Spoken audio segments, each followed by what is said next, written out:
Alright, it is FrOzenSwipe here, and we're going to be playing some zombies, because zombies are spooky and scary. Well, somewhat anyway. And, it's Halloween, and also it's Call of Duty related, and I make Call of Duty videos, so I figured this would be rather suitable considering the time of year that it is. Well, it should be Halloween anyway. It's Halloween as I am recording this commentary, and it should still be Halloween by the time I put this up. If you're watching this at a later date, then it was Halloween when I put this up, or at least hopefully it was. I should have this up by today.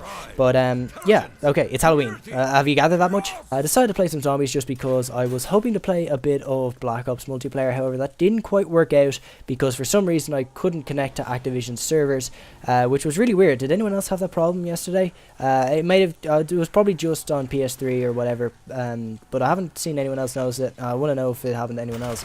I just thought that was kind of weird. Same thing happened with World of War. I don't know. Modern Warfare 3 worked fine, but Black Ops and World of War for some reason didn't work. But yeah, so I decided to play a bit of solo zombies, and I just want to say this now, I am not the best zombies player out there. You know, I'm no syndicate, I'm not going to be doing any rape trains or anything like that. It's just going to be me feverishly attempting to fend off a few hordes of zombies. I mean, and I only played a few games yesterday, and this is the best I could do, so don't be too harsh on me. I'm sure you're going to spot several things that I should have done better, and but don't pay too much attention to the gameplay. It's just going to act as a backdrop to the commentary, and the commentary is going to be the origins of Halloween, because I feel like giving you guys a history lesson, and who doesn't want to know more about Halloween? Hopefully you guys find this interesting, and yeah, let's just get right into it. Halloween originated from the Celts around 2,000 years ago. The Celts generally settled in Ireland, Britain and northern France, so they were, kind of around northern Europe as well, but these were the main parts of Europe where they kept a nice firm foothold in.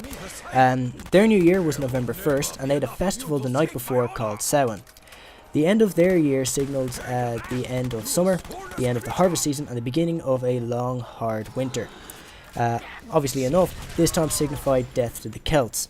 They believed that the night before New Year, that the wall between the living and the dead was open, allowing spirits of the dead, of both good and evil, to mingle among the living. Some of these spirits were thought to possess living people, cause trouble, ruin crops, or just go about their merry ways and search for a passage to the afterlife. Now, there are many conflicting stories as to what the Celts practiced and believed during this festival. Some say that the spirits that were unleashed were those that had died in that year, and that offerings of food and drink were left to aid the spirits or to ward them away. Other versions say that Celts dressed up in outlandish costumes and roamed neighbourhoods making noise to scare the spirits or to fool the spirits into thinking that they were one of them. Many thought that they could predict the future and communicate with the spirits as well during this time. Some think that the heavily structured life of the Celts was abandoned during Samhain, and people did unusual things, such as moving horses to different fields, moving gates and fences, women dressing as men, and vice versa, and other trickeries now associated with Halloween. Another belief is that the Celts honoured and celebrated the dead during Samhain. A sacred central bonfire was always lit to honour their gods, and some accounts say that individual home fires were extinguished so that their home fires could be lit following the festival from the sacred bonfire. Fairies were believed to roam the land during Samhain, and they would often dress as beggars and go door to door asking for food. Those that gave food to the fairies would be rewarded for their generosity, while those who did not were punished by the fairies. This is reported to be the first origin of the modern trick-or-treat practice. So in the 1st century AD, the Roman Empire had taken over most of the lands that were owned by the Celts, apart from Ireland, because they thought Ireland was a shithole, and to be honest, they probably weren't too far off. The Romans had two festivals also celebrated at the same time of year as Samhain. One was Feralia, also in late October. It was a Roman day of honouring the dead. The second festival was for Pomona, the Roman goddess of trees and fruit. Pomona's symbol was the apple, and this was most likely where the tradition of bobbing for apples came from. During the 400 years the Roman Empire ruled over the Celts, these two festivals were combined with Samhain. Over the next several hundred years, Christianity had spread to include the lands inhabited by the Celts and the Romans. But the festival of Samhain was still celebrated by the people. The Christian Church, understandably so, weren't too fond of the idea of Christians celebrating a festival with pagan roots. So they felt a replacement was needed. In 835 AD, Pope Gregory IV moved All Saints' Day to November 1st. Since All Saints' Day was sanctioned by the Church and was related to the dead, the Church was happy, and many of the traditions of Samhain continued to be practiced, including bonfires, parades, and dressing up in costume. All Saints' Day was also known as All Hallows, and since Samhain was celebrated the night before November 1st, the celebration was known as All Hallows Eve, later to be called Halloween. In the year 1000 AD, the church designated November 2nd as All Souls' Day to honour the dead who were not saints. On All Souls' Day in England, the poor would go a-souling. They would go door to door asking for food and would usually receive pastries called soul cakes. In return, they would pray for the souls of the family's dead relatives. Children eventually adopted this practice and were given food, ale, or money. Jack-o'-lanterns, which are a Halloween staple today, had at least two historical roots. One of them being that the early Celts used hollow-out turnips to hold an ember from the sacred bonfire so that they could bring it back to their home and light their own fires with it. The second comes from the Irish myth of Stringy Jack. Now, Stringy Jack was a swindler and a drunk. He asked the devil to have a drink with him, and Jack managed to convince the devil to change himself into a coin so that he could pay for the drink. But instead of paying for the drink, Jack put the coin in his pocket next to a silver cross, which trapped the devil, preventing him from changing himself back. Jack agreed to free the devil on the condition that the devil would not bother Jack again for another year. The next year, Jack managed to trick the devil into climbing a tree to fetch a piece of fruit. While the devil is up in the tree, Jack carves a cross into the trunk, preventing him from coming back down the tree. In order to get out of the tree, the devil promises Jack not to seek his soul anymore. When Jack eventually died, he was not allowed into heaven because of his drunken and swindling ways, but he was not allowed into hell either, so he was forced to wander the earth in an eternal limbo. Taking pity on Jack, the devil gave him an ember to light his way in the dark, putting it in a hollowed-out turnip. People from Ireland and Scotland would make jack-o'-lanterns during the season in order to scare away Stringy Jack or any other evil spirits that happened to be wandering about at the time. With the emergence of the Protestant Church in the 1500s, which had no saints, All Hallows Day went into decline and was not celebrated in Protestant countries.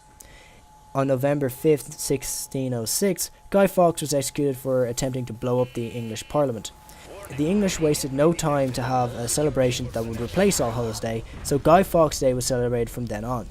Many traditions of All Hallows Day were practiced, such as bonfires and children asking for money, but the reasons why were slightly different.